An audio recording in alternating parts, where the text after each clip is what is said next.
Olá, amigos, boa tarde, sejam bem-vindos. Está no ar aqui o Baixada Esporte, ao vivo para todo o litoral paulista, ao vivo também pela internet. Falamos para o Brasil e para o mundo inteiro. E a todos o nosso muito obrigado pelo carinho da audiência.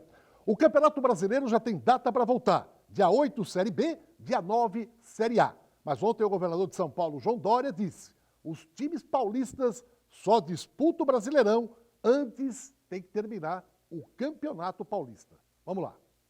Em relação à CBF e ao futebol, a decisão da CBF de voltar no dia 9 de agosto, não houve consulta prévia ao governo do Estado de São Paulo, mas aqui nós temos um bom entendimento com a Federação Paulista de Futebol, entendimento esse que prossegue, mas para realizar esse entendimento, nós dependemos da manifestação do Comitê de Saúde, do Centro de Contingência do Covid-19, que tem um relator específico para o tema do futebol e do esporte de maneira geral.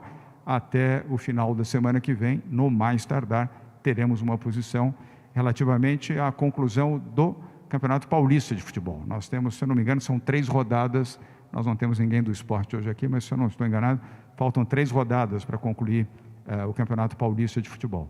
Sem concluir, os times de São Paulo não podem participar do Campeonato Brasileiro. Nós estamos levando em conta também isso e os aspectos de saúde e o protocolo que assinamos com a Federação Paulista de Futebol e esta, por sua vez, com todas as equipes da primeira divisão, do A1 do futebol de São Paulo. E tem cumprido, diga-se de passagem, a Federação Paulista de Futebol tem sido extremamente correta na relação com o governo do Estado. Portanto, Fábio, creio que já na semana que vem, antes do final da semana que vem, já teremos uma decisão completa a ser anunciada. Se tivermos antes, tanto melhor. Logo após essa declaração, houve uma repercussão no país inteiro e a CBF emitiu imediatamente uma nota dizendo o seguinte ao governador de São Paulo, João Dória, que houve uma reunião no dia 25 de junho entre 40 clubes participantes, 20 da Série B e 20 da Série A. E os 40 concordaram com o início do Campeonato Brasileiro no dia 8 para a Série B e no dia 9 para a Série A. O presidente do Grêmio, lá em Porto Alegre, realmente confirmou isso e fala que o Campeonato Brasileiro já tem data para começar. Vamos ouvir. Presidente, gostaria que o senhor falasse sobre a ida do Grêmio para a sequência da pré-temporada em Criciúma. A ida do Grêmio é uma questão eminentemente técnica, é uma questão de continuidade de preparação, é uma situação que é um passo à frente daquele cronograma que estabelecemos e que foi estabelecido no futebol brasileiro para o dia 9 de agosto recomeçar o campeonato. E nesse momento, depois de tanto tempo de treinamentos físicos, somente cabe evoluir para contatos e principalmente para coletivos, para treinamentos táticos. Já estamos na 9ª semana de treinos aqui no CT Presidente Luiz Carvalho e desde o primeiro dia da reapresentação o Grêmio fez mais de 400 testes até aqui, dos 600 que vieram da Coreia do Sul. Isso mostra a preocupação do clube com todos os seus funcionários e atletas. Não tenha dúvida, são testes de alta resolução, testes coreanos, sul-coreanos que nós contratamos e são testes que dão exatamente o diagnóstico preciso de avaliação de uma maneira muito consistente e muito fiel. E isso faz parte do nosso cronograma, ou seja, dar a garantia de que estamos num ambiente rigorosamente tranquilo para o exercício do futebol, seja com contato, inclusive. Então, essas situações, para nós, faz parte da qualidade sanitária que o Grêmio tem.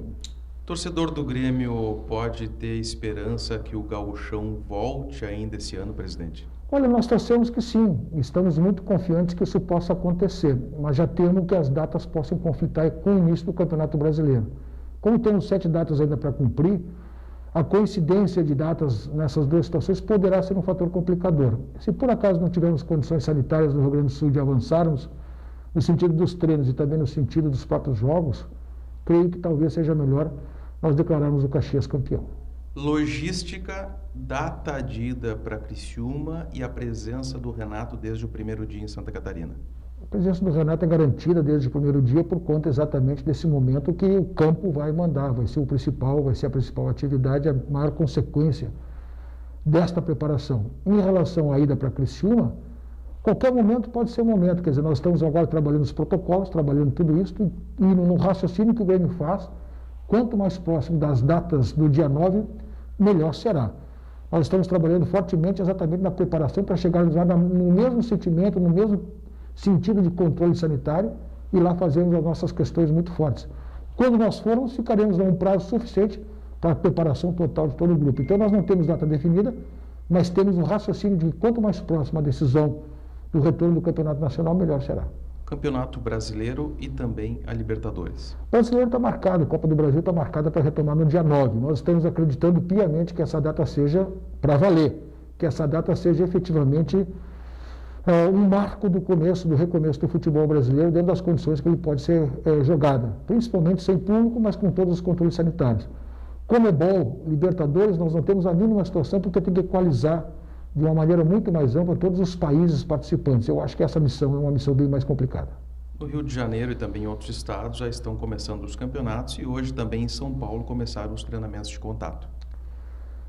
Esta questão científica de tratar de maneira diferente todas as formas de atividades é uma situação muito interessante, que nos dá, de certa forma, até uma certa frustração, porque minimamente deveria existir um único protocolo no mundo, e principalmente no Brasil, porque nós não estamos num país diferente do resto, e os estados têm o mesmo problema, e o mesmo sentido de controle, e o mesmo sentido de ação, que nós pudéssemos ter uma uniformização dos procedimentos científicos a respeito do combate à epidemia. Mas essas situações que cada estado controla a sua forma e dá situações diferentes nos causa insegurança. Eu lamento isso. Mas o futebol um dia terá que retomar, e tomara que retome com segurança e principalmente com a observação das garantias das vidas. Bom, ele abre mão do gauchão, falou que se não houver data e a data bater com o Campeonato Brasileiro, pode dar o título para o Caxias, ao contrário de São Paulo, que o presidente da federação deixou claro, aqui o campeonato tem que acabar. Meu caro Guido Bortolomazzi, boa tarde, tudo bem? Boa tarde. São incoerências que estão acontecendo no futebol brasileiro e de um modo geral. Eu acho que a gente está num momento que todo mundo está puxando a sardinha para o seu lado. Tem que entender que os campeonatos já foram prejudicados, todos os estaduais. Não tem mais motivo desse estadual continuar.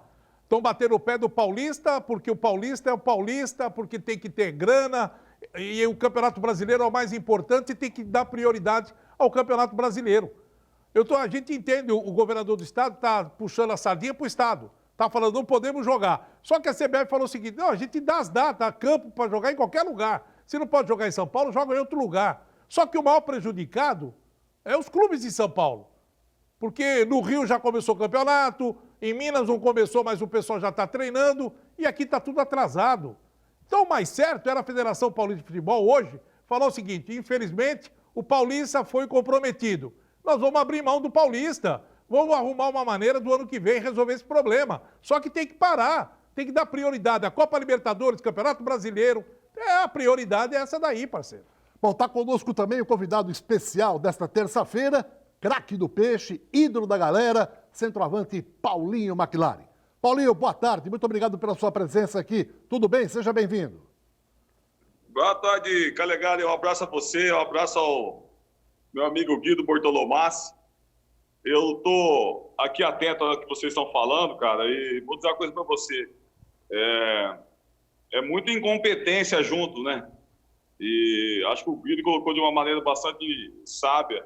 Acho que o Campeonato Paulista, Série 1, A2, A3, ele tinha que ter sido finalizado lá atrás, no dia 15 de abril ou 15 de maio, se não me engano, teve uma última reunião. E ali eles deveriam ter deixado, celebrado o Santo André campeão. Esse é o meu entendimento. Ter deixado a Série A2 com os dois que fossem subir e os dois da Série A3 que fossem subir, os dois primeiros colocados subiam. Começava a Bezinha agora para nós paulistas e Copa Federação. E os clubes grandes voltados para o Campeonato Brasileiro. Eu acho que foi uma incompetência, assim como é incompetente esse governador do estado de São Paulo. Bom, Paulinho McLaren é o nosso entrevistado de hoje, então não ceda aí, porque o Baixado Esporte volta já já.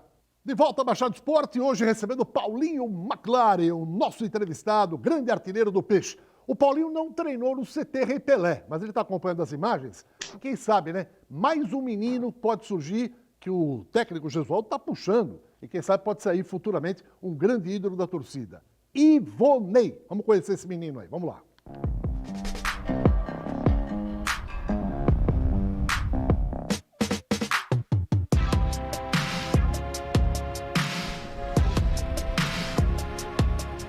Cara, os treinos estão sendo de alta intensidade.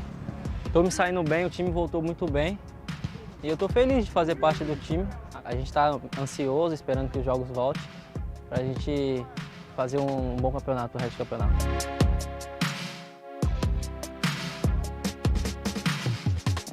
fico mais tranquilo, né? Com a rapaziada da base, que a gente jogou no Sub-15, Sub-17. Eu acho que a gente fez um belo time na base e acho que a gente está bem encaixado para fazer bons jogos aqui.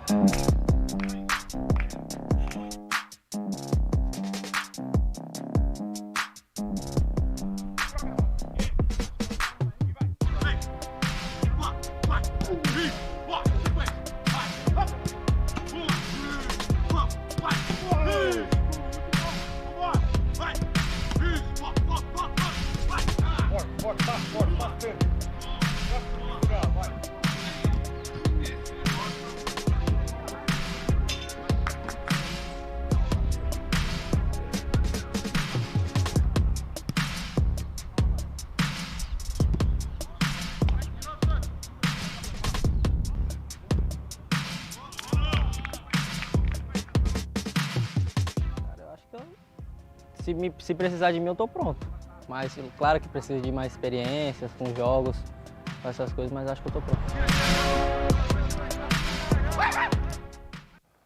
No seu tempo não tinha essa beleza de centro de treinamento, né? Essa estrutura toda, né, Paulinho? Oh, na verdade, o Calegari, eu treinei lá antes de ser o centro de treinamento. Lá era o Chico CSU, Guimarães. era o Chico Guimarães, né? Então a gente ia lá fazer um rachão de sábado cedo e, segundo o seu Pepe, era para poupar o gramado da Vila Belmiro. Como se isso fosse possível, né, naquele tempo. Porque você jogou no Santos em 93, 94, né? Não, joguei de 89 a 92. 89 a 92, Aí fez dupla com o Guga. Naquela época, você treinava muito e gostava de treinar lá na praia, isso sim.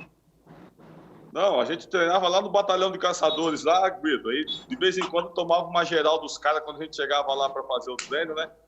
E era um barato, mas a gente, no Santos, tinha bastante criatividade. A gente ia treinar em Cubatão, no BC, em São Vicente.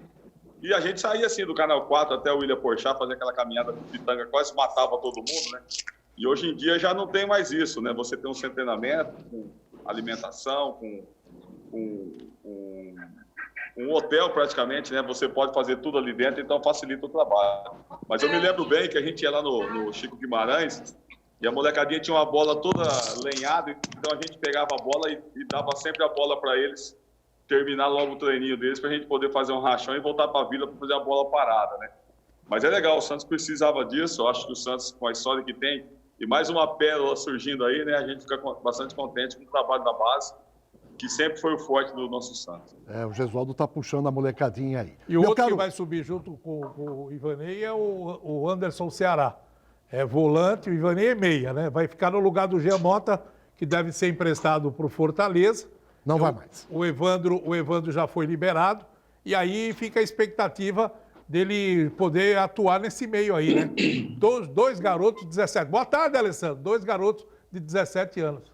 Entrou areia no negócio do Fortaleza pela forma de pagamento. Meu caro Alessandro, boa tarde. Tudo bem contigo? Boa tarde, Léo. Boa tarde, Guido. Prazer rever nosso querido Paulinho McLaren, né? E aí nesse programa especial aqui hoje no Baixada Esportes. Estamos aqui para a gente comentar a respeito do Santos e também do retorno dos campeonatos. Então vamos ver um pouquinho o que Paulinho McLaren fazia com a camisa 9 do Peixe. Põe no ar. O São Paulo podia até perder por um gol do Santos, mas foi o Santos quem saiu na frente. Paulinho, 1-0, susto da torcida tricolor. Olha aí o replay da festa santista. Olha o Paulinho. Final do primeiro tempo, a defesa pernambucana falha e Paulinho aproveita. 1-1. 4 minutos, Edu Marangon tenta passar por 3. É derrubado. Mas Paulinho pega a sobra lá na direita e chuta forte, fazendo 1-0.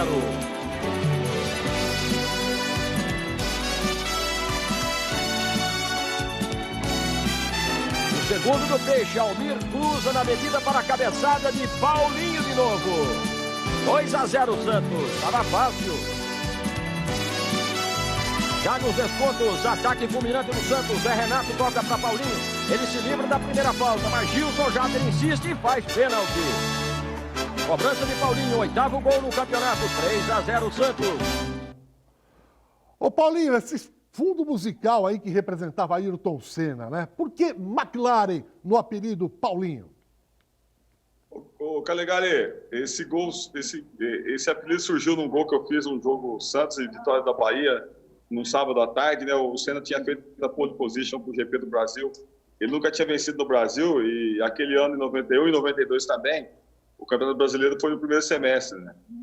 E nós ganhamos o jogo, se não me engano, de 2-0 do Vitória. Eu fiz um gol no passe do Marcelo Veiga e saí imitando uma McLaren. Aí eu participei, como você se lembra, né? Com os vários programas que a gente fez juntos. Aí depois do pós-jogo, que era tudo pelo telefone, não tinha essa mídia que é hoje, né? Tão rápida assim, com imagem, igual nós estamos hoje aqui pela internet. E o Milton Neves me chamou lá no terceiro tempo, no programa dele, falamos lá com o Ayrton Senna pelo telefone e desejei sorte ao Ayrton. Falei que ia mandar uma camisa do Santos para ele correr e ganhar o GP. Ele falou que ele já tinha a camisa do Clube do Coração, ele era corintiano, vocês sabem disso, né? Ele corria com a camisa do Corinthians por baixo do macacão. E ele venceu o GP no Brasil, a primeira vez que ele venceu. E a logística da Fórmula 1, ela saía da América Latina e terminava lá no Japão, lá na Ásia, né? E então quando eu fiz o gol, já era líder da artilharia do Campeonato Brasileiro, e daí todos os jogos que a gente ia jogar, geralmente à tarde aqui, o Senna já tinha corrido pela manhã, já tinha vencido um GP, eu à tarde fazia um gol, então deu uma dobradinha, né? E naquele ano o Ayrton Senna, ele foi campeão do mundo e eu fui artilheiro brasileiro com 15 gols em 13 jogos, e deu essa dobradinha. E o gol McLaren vem da escuderia inglesa que ele corria, a McLaren, e é um tempo saudoso, né? E esses dias, Calegari, eu ouvi na sua voz aí a narração de alguns gols meus, cara, e me traz muita emoção e legal rever os gols aqui que você mostrou pra gente, e é sempre fantástico falar do Santos e falar desse momento meu aí, num clube maravilhoso que me fez conhecer o mundo. Guido. Não, eu gostaria de saber do Paulinho, é lógico que as recordações são imensas, né? Tudo aquilo que ele fez no Santos, todo o processo dele como jogador de futebol. Mas eu queria saber agora da sua carreira como treinador, que você está começando um trabalho brilhante, já foi técnico e veio várias vezes aqui em Santos com o Barretos. Foi o ano passado, né, que você chegou na final do campeonato da Série A2 com a Portuguesa, disputando um jogo importante. Quer dizer, como é que está o seu trabalho de treinador agora?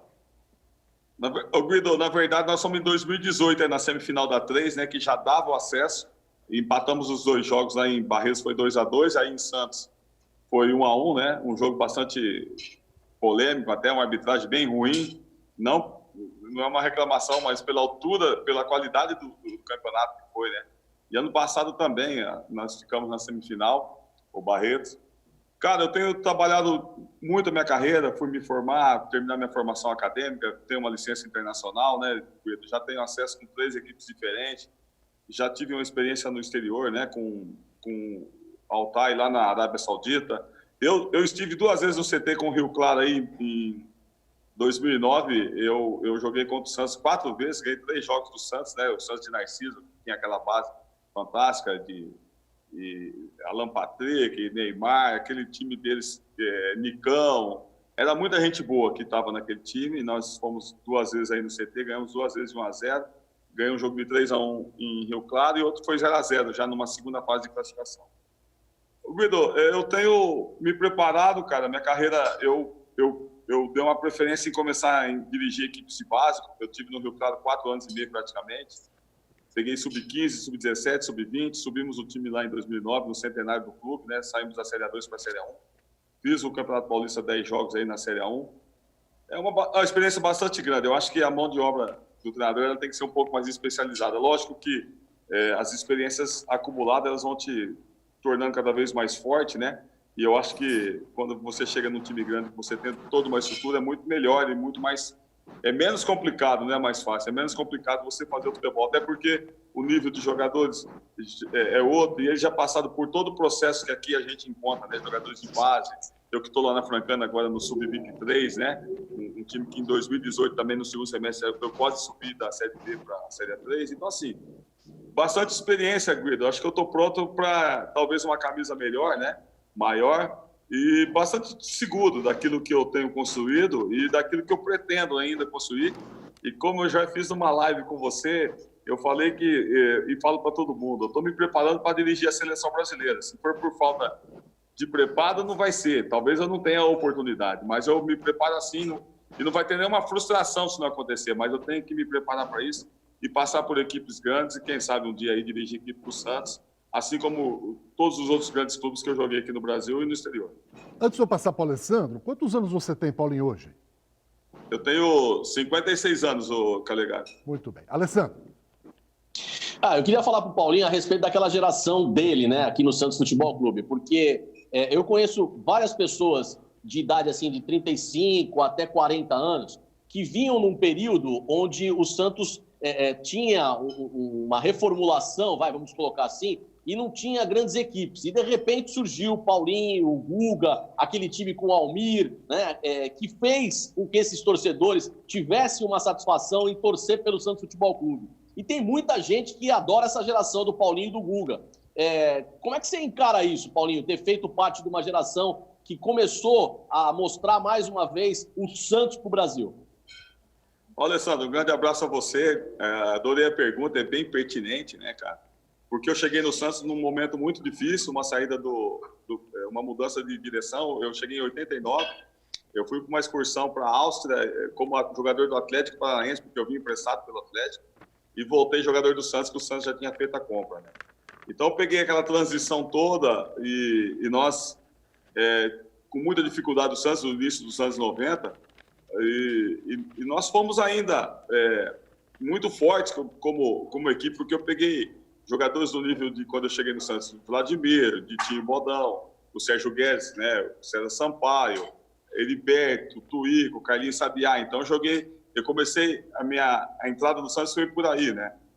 E depois, já em 90, isso em 89, já em 90 já teve aquela grande mudança que a gente sabia que aí veio Antônio Aguiar, Aclino Barbosa, Marcelo Teixeira, com uma outra proposta, e o Santos teve que voltar no zero praticamente. Então nós não tínhamos, né? Nós não tínhamos um centro de treinamento, nós tínhamos a Vila Belmiro para treinar, nós tínhamos a história do Santos, como que todo mundo sabe, ele entrava em campo com a gente, então isso nos dava muita força, né? E jogar com essa galera, cara, porque eu peguei o Almir quando chegou no Santos em 90, aí o Guga veio em 92, né? O Guga veio no Brasileiro em 92, no primeiro semestre, tinha sido artilheiro da Inter de Limeira em 91, no Campeonato Paulista. Nós jogamos praticamente pouco tempo juntos, porque eu já estava vendido ao Porto. Mas o que eu sempre sinto dessa geração, Alessandro, é você poder ter um rosto hoje lá na Vila do Rio, pintado no CT, Índio, Guga, Almir, né? Jogadores que levaram o Santos, mesmo com toda a dificuldade, nós ficamos aí em 92 a um jogo, a uma vitória, né? Perdemos no Maracanã, o Flamengo foi finalista contra o Botafogo. Talvez ali teria sido o melhor momento nosso, não sei se seríamos campeões, mas a gente merecia ter chegado àquela final. Foi muito difícil, porque aí a gente, a cada campeonato, tinha 20, 19, 18, 15 jogadores da base que subiam, e numa transição não tão bem feita, mas mesmo assim vieram Zé Renato, Axel, Flavinho, vários outros jogadores, o Sérgio Manuel, né, que se destacou bastante. Então, o que é legal, cara, que eu participo de vários grupos aí da galera do Santos dos anos 90, e eu vou em muitos eventos aqui, cara, é o carinho, a paixão, e os caras falam isso porque a gente se dedicava muito, né? Então, eu sempre falo porque você num clube sem um título e ter esse reconhecimento todo é fruto daquilo que a gente fez. O Santos sempre foi grande, e em qualquer situação o Santos vai ser sempre grande. Independente disso, a camisa conta essa história, você sabe bem, né?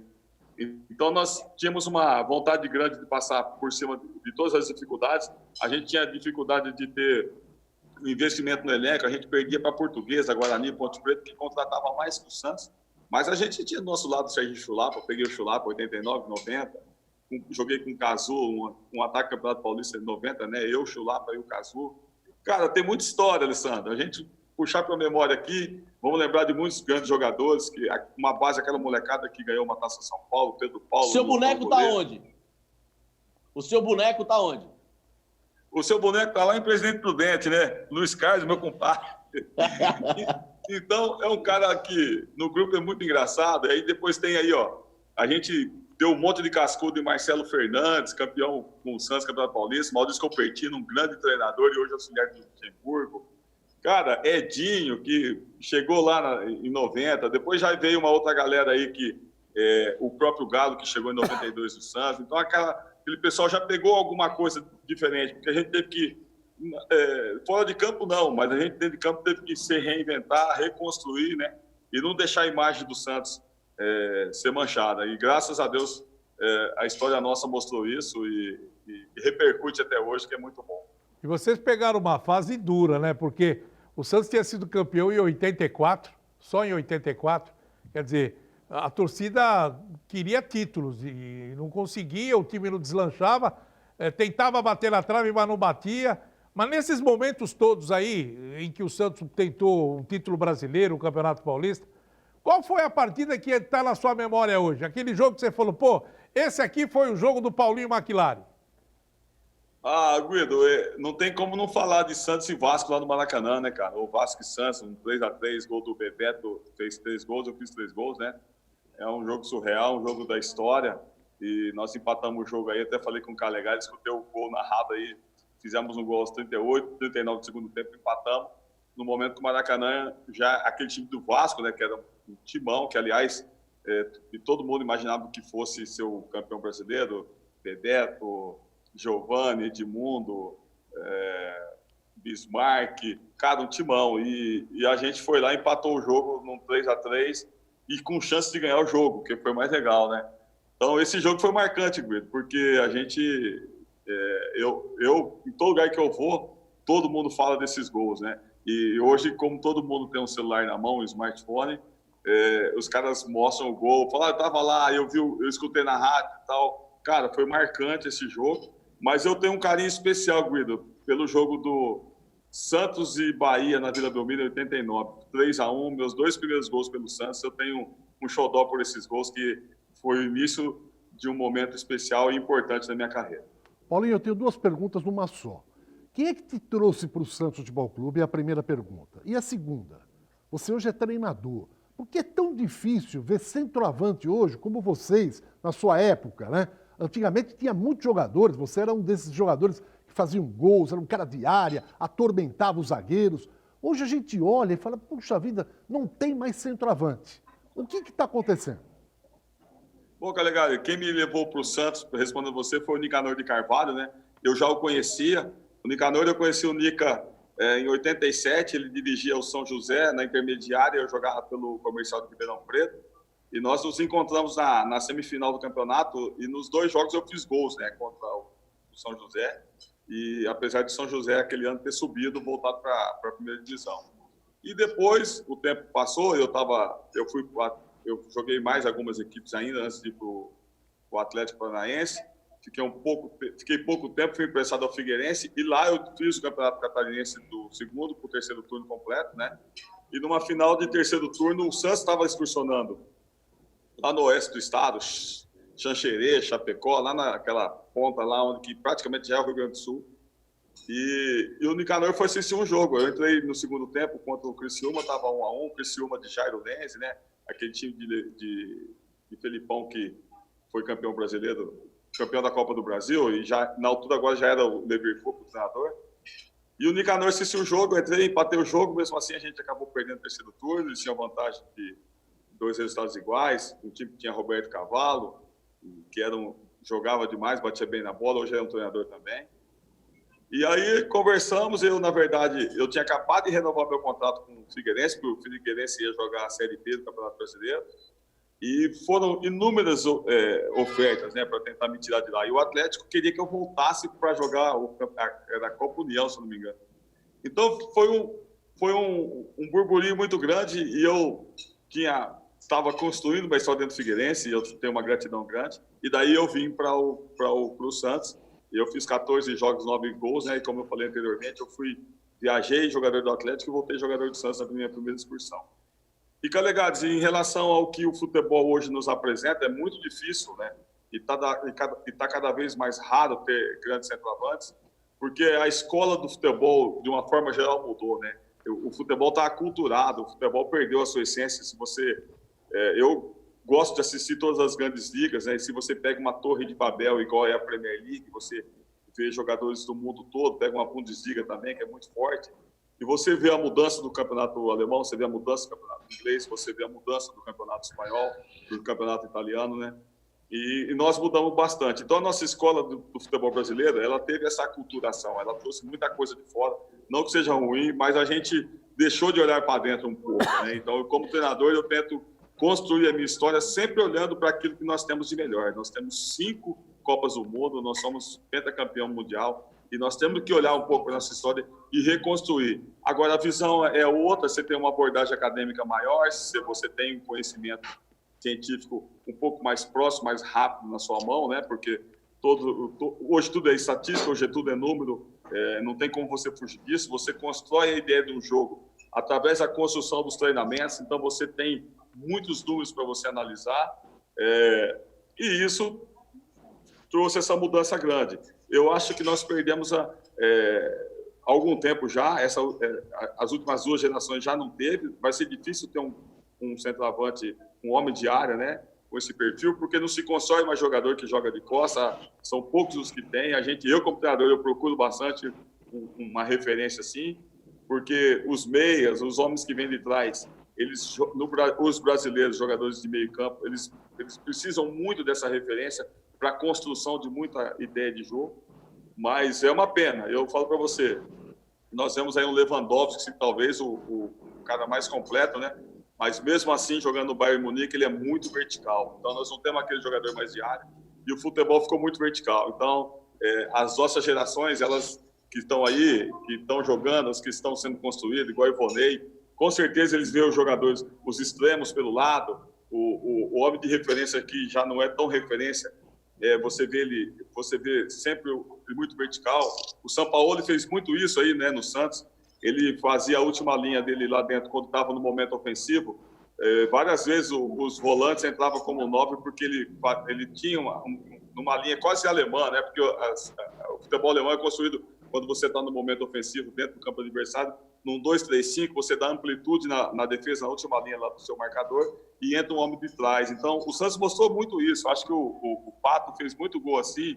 Eu vi vários jogadores do Santos entrando em profundidade ali, por dentro, né? Trazendo aquela bola por dentro. Então, é essa mudança, é comportamento. Então, nós temos que nos adaptar, nós temos que nos reinventar, e vai ser difícil encontrar. Então, nós temos que buscar aquilo que o mercado hoje pede, e o futebol tem essa proposta.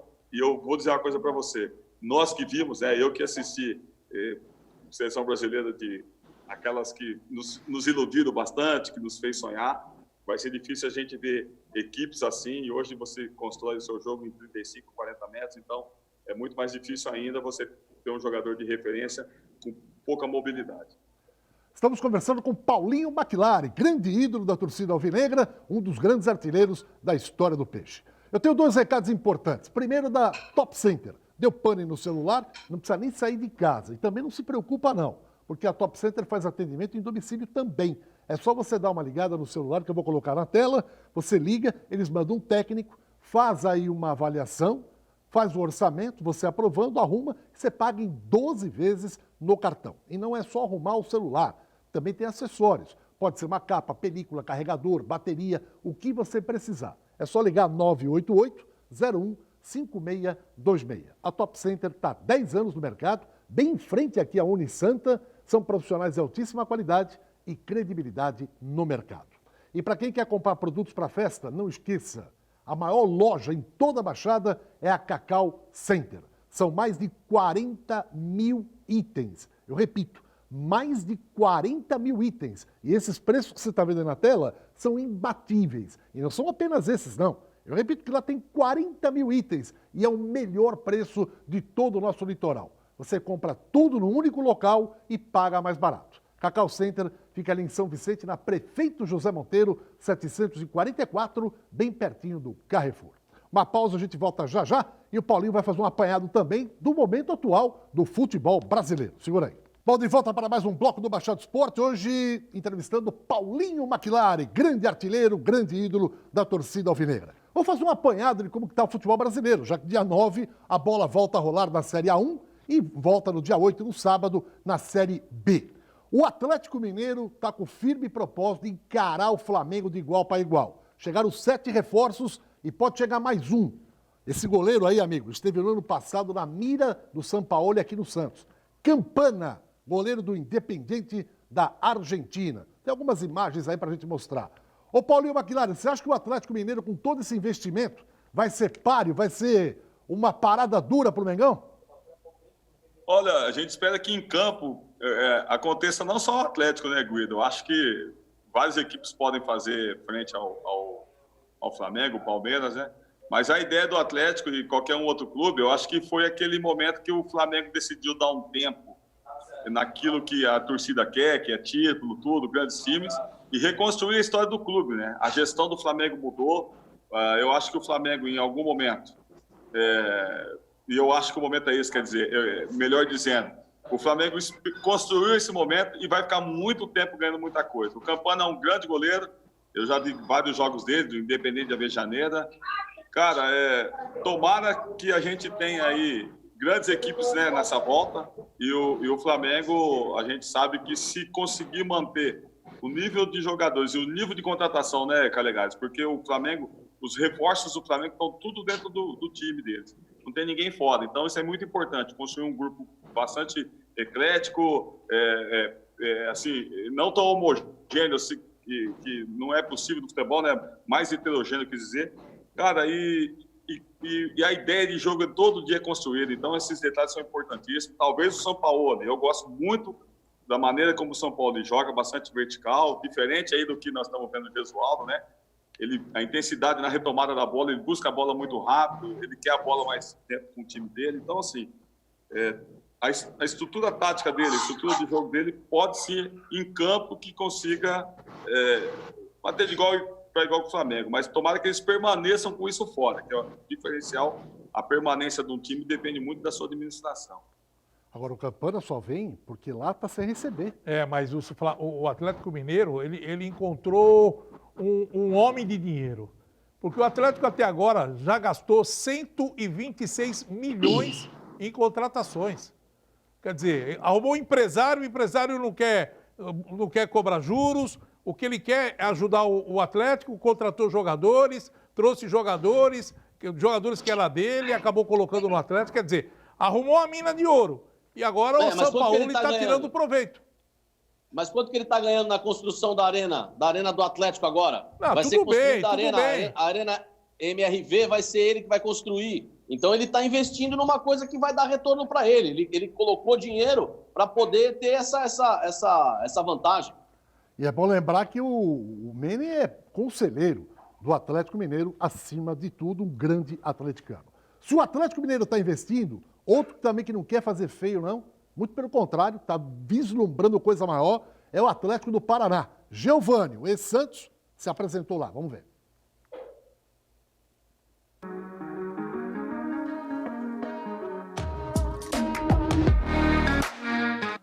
Fiquei muito feliz, né, quando o meu empresário me ligou e falou que eu estava acertado com o Atlético Paranaense e tal. Eu fiquei muito feliz. O cenário que o Atlético Paranaense hoje está um dos melhores times aí do Brasil, jogando um futebol muito lindo e com certeza disputando todos os campeonatos importantes do Brasil hoje no momento. Então, estou muito entusiasmado com uma palavra ali embaixo, ali atrás, ele está falando. Então, estou muito feliz dessa oportunidade de poder estar retomando e, se Deus quiser, poder estar retomando meu futebol, minha alegria de poder estar dando alegria para minha família e com certeza para todos os atleticanos paranaenses. Difícil, né? Essa pandemia pegou todos, né, de surpresa e acabou prejudicando todo mundo, né? Então já não podia mais treinar livre, ficar correndo, fazendo as coisas que geralmente o atleta tem que fazer para se preparar, e fiquei um pouco mais em casa nesse período. Até consegui montar uma mini academia lá para poder fazer algumas coisas para não ficar parado, para não perder tanto, né, a parte física. A gente sabe que jogos agora no momento não vai existir, então o que basta a gente focar nos treinamentos, né, fazer os treinamentos que vocês vão passar para nós, né, no dia a dia, para a gente fazer o máximo para se preparar, para quando começar, né, mesmo os jogos tá no casco e fininho para poder entrar dentro de campo e dar o máximo. Esse Atlético não é aquele Atlético que você jogou, aquele estava muito além dessa estrutura que tem hoje, hein, Paulinho? Pois é, né? Hoje o Atlético talvez seja um time, Calegari, que tenha, pela sua estrutura, capacidade de, no cenário nacional, de enfrentar qualquer equipe, né? Já visto que ganhou a Copa do Brasil dentro do Beira-Rio contra o Inter, também é uma equipe forte. E o Atlético, ao longo dos anos, ele tem na sua base um Márcio Martins, que é um preparador físico, trabalhou com o Klinsmann na seleção dos Estados Unidos, trabalhou 8 anos no Bayern de Munique. Então, o Atlético está fazendo, talvez hoje, é a maior e melhor estrutura para a base, né? Então, eles têm um potencial que estagia o mundo afora, né? Junto com o Fluminense, são as equipes que na base são os que mais trabalham fora isso. Então, retornando até uma pergunta que você me fez, essa é a mudança que aconteceu no futebol. Dificilmente a gente vai ter equipes como a gente via antigamente, com centroavantes de referência, porque a base tem esse intercâmbio grande. Então, os caras estão na Itália, estão na Inglaterra, e eles são uma equipe muito bem preparada. A gente espera que o time principal, né, jogue o brasileiro como terminou jogando a Copa do Brasil ano passado e seja mais uma das equipes que a gente não só fazer frente ao Flamengo. Eu acho que contar uma nova página do futebol brasileiro, porque a gente precisa buscar dentro aqui do Brasil jogadores que tenham paixão em jogar pelos seus clubes e pela seleção brasileira. O Guido, Marcelo Cirino não deu certo no Flamengo, mas arrebentou no Atlético do Paraná. O Giovani é bom jogador, não deu certo no Galo, mas no Atlético do Paraná pode arrebentar. Não, e outra coisa, o Atlético está escolhendo as peças certas, o Dorival está buscando as peças que ele precisa para reforçar o time. O que eu estou achando legal é que em cada estado hoje você tem uma equipe poderosa. Porque você tem no sul do país o Grêmio e o Inter. Agora você tem no Paraná o Atlético Paranaense, que é time para chegar e conquistar títulos de Brasileiro, Copa do Brasil e Libertadores. E você vai ter na Bahia o Bahia agora. Porque o Bahia vai investir uma barbaridade para montar um super time também para disputar o Campeonato Brasileiro. E é lógico que aí já tem as outras equipes que já são fortes. Eu acho que esse Campeonato Brasileiro vai ser um dos melhores campeonatos dos últimos anos. Em virtude da competitividade, os clubes investindo, equipes fortes e a torcida empolgada, né, com o retorno das competições. Ô, Alessandro, a pergunta que eu vou deixar para você responder no próximo vídeo. Depois você entra e fala. O time está quebrado financeiramente. Eu falo do Corinthians. A guerra política implantada. E o Mário Gobi, ex-aliado do Sanches, agora é um ferrenho opositor e lançou a sua candidatura. Vamos ver.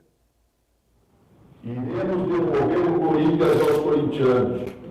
Vamos devolver o time do povo para o seu patrimônio mais importante, a sua própria torcida. O gestor tem que permitir que a torcida se sinta proprietária do que de fato é. O que não está ocorrendo, porque os gestores se apropriaram do clube para si. O nosso papel é ser um instrumento de gestão para a torcida. Nada e ninguém é maior do que a torcida do Corinthians. O corintiano precisa assumir o clube daqui para frente e participar da reconstrução. É hora de nos unirmos para salvar o Corinthians. Existe apenas uma única forma: responsabilidade, gestão eminentemente técnica, sem política de interesses. Obrigado. A política já está efervescente no Corinthians, Alessandro. Mas o Mário Gobi é mais do mesmo, né? Ele mesmo deu uma entrevista semana passada onde ele disse que ele assumiu o Corinthians com uma dívida de 180 milhões e deixou o Corinthians campeão brasileiro, mas com uma dívida de 370 milhões. Então ele fez essa dívida crescer. Então, ele não pode falar que o Corinthians ele vai administrar. Eu acho que está na hora do futebol começar a mostrar novas pessoas, né?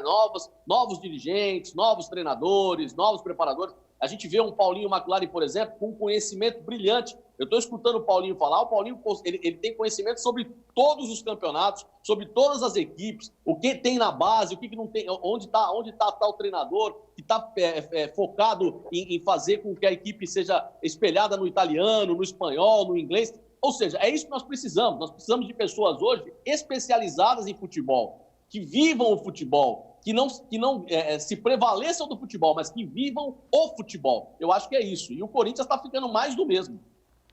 Olha, uma paradinha rapidinha. Voltamos com Paulinho McLaren. Daqui a pouco, não saia daí, até já. Vem o Baixado Esporte hoje recebendo Paulinho McLaren. Para você da nova geração, no ar, gols de Paulinho. Veja. Camilo arranca em velocidade, tropeça, mas acaba fazendo uma bela jogada para um golaço de Paulinho de cabeça. Olha aí, 1-1. E agora a arrancada é do ponta direita Almir, ele entrega limpa para Paulinho driblar o goleiro Zete e marcar de novo. Final, São Paulo 1, Santos 2.